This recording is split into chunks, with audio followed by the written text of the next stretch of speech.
So, Todd Howard finally came out of hiding.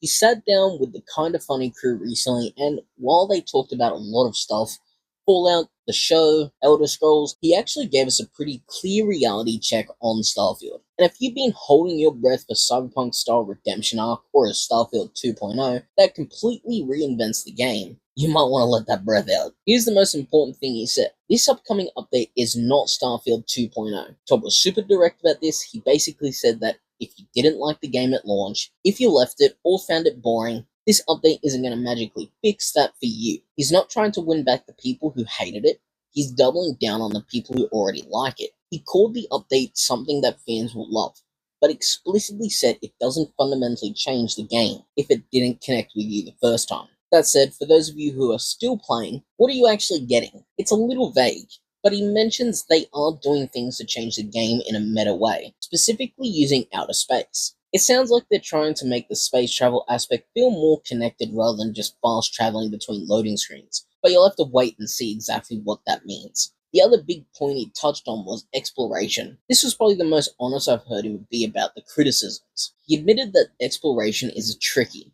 because yeah, sometimes you just land on an empty ice ball. He mentioned the new update does tweak the procedural generation to make what you find better, but he warned us that it doesn't change the nature of exploration. You're still going to be landing on planets that are largely empty space.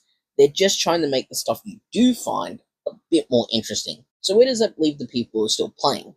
It sounds like Bethesda is done trying to apologize for what Starfield isn't, and just focusing on making a better version of what it is. The update is coming soonish, and they're preparing to show it off properly. If you're a Starfield sicko, as they called it in the interview, you're probably eating good. If you're hoping for a total rewrite of the game's DNA, this probably isn't it. Let me know in the comments, does better procedural generation actually interest you, or have you already moved on?